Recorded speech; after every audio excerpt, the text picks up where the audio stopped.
റൂമൊക്കെ അലങ്കോലമായിട്ട് കിടക്കായിരുന്നു കേട്ടോ. അപ്പോൾ അത് അടിച്ച് വാരിയിട്ടാണ് ഇന്നത്തെ പരിപാടികളൊക്കെ തുടങ്ങിയത്. നമ്മുടെ കല്ലൂസ് നല്ല ഉറക്കമാണ് കേട്ടോ. അവ ഇന്നലെ ലേറ്റ് ആയിട്ടാണ് ഉറങ്ങി. അപ്പോൾ ഞാനും വിചാരിച്ചു കിടന്ന് ഉറങ്ങിക്കോട്ടെ എന്ന്. ദേശ നല്ല ഉറക്കമാണ്. എനിക്കിങ്ങനെ കാണുമ്പോൾ കൊഞ്ചിക്കാൻ തോന്നും. അങ്ങനെ കുറച്ച് നേരം അവൻ്റെ ഒക്കെ എടുത്ത് കിടന്നപ്പോഴേക്കും അതേ ആശാൻ എഴുന്നേറ്റ് വന്നിട്ടുണ്ട്. അപ്പോൾ മേത്ത് കയറി പിന്നെ ചീരിയും കളിയൊക്കെ ആയി. ഞാൻ വേഗം പിന്നെ അലക്കിയിട്ട് തുണികളൊക്കെ എടുത്ത് ഇത് ഇന്നലെ അലക്കിയിട്ടതാണ് കേട്ടോ. പക്ഷെ ഉണങ്ങിയിട്ടില്ല. നല്ല മഴയുള്ള ഇപ്പോൾ കുറച്ച് ദിവസമായിട്ട്. അപ്പോൾ ചെറിയ വെയിലൊന്നുമില്ല, പക്ഷെ കാറ്റ് കൊണ്ട് ഉണങ്ങുമെന്ന് വിചാരിച്ചിട്ട് ഞാൻ വേഗം തുണികളൊക്കെ എടുത്തുകൊണ്ട് അഴയിൽ കൊണ്ട് വിരിക്കാൻ കേട്ടോ. കല്ലൂസിൻ്റെ പിന്നാലെ തന്നെ ഉണ്ടാവും, മാറില്ല കേട്ടോ. ഞാൻ അങ്ങോട്ട് പോകുമ്പോൾ അങ്ങോട്ട് വരും, ഇങ്ങോട്ട് പോകുമ്പോൾ ഇങ്ങോട്ട് വരും.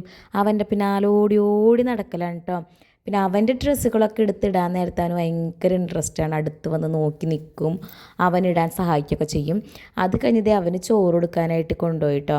അപ്പോൾ ദേ ആൾ ഒട്ടും തിന്നണില്ല, ഇങ്ങനെ കാണിക്കണേ. അപ്പോൾ ഞാൻ ഫോണൊക്കെ മാറ്റിയൊക്കെ എടുത്ത് വെച്ച് ദേ ചോറൊക്കെ കൊടുത്ത് പിന്നെ കുളിപ്പിച്ചൊക്കെ കൊണ്ടുവന്ന് ആനേനെ ചാർജ് ചെയ്യാൻ തോന്നുന്നു. അപ്പോൾ അംഗനവാടി പോകേണ്ട ആവശ്യമുണ്ടായിട്ടോ. അപ്പോൾ അവിടെ പോയി പിള്ളേരൊക്കെ എടുത്ത് കളിക്കുകയാണ്. അപ്പോൾ അത് അവൻ അതിൻ്റെ കൂടെ ഇരിക്കുന്നുണ്ട്.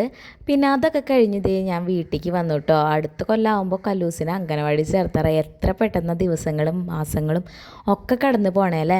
പിന്നെ അലക്കാനുണ്ടായിരുന്നു. ഉച്ചയ്ക്കാണ് ഞാൻ അലക്കാം കേട്ടോ. അമ്മ വരുമ്പോൾ കൊച്ചിനെ അമ്മേനെ ഏൽപ്പിച്ചിട്ടാണ് ഞാൻ അലക്കുക. അങ്ങനത്തെ അലക്കിതേ തോരയൊക്കെ ഇട്ട് കുറേ ഉണ്ടായിരുന്നു. ഇത് ഉണങ്ങി കിട്ടാനാണ് പാട്. ഞങ്ങളുടെ വാഷിംഗ് മെഷീൻ്റെ തന്നെ ഡ്രയർ കംപ്ലൈൻറ്റ് ആണ് കേട്ടോ. അപ്പോൾ ഞാൻ ദേ അടുക്കളയിൽ പോയപ്പോൾ അവൻ ദേ ഊതണ കോലൊക്കെ എടുത്ത് എന്നെ ഹെൽപ്പ് ചെയ്യാണ്.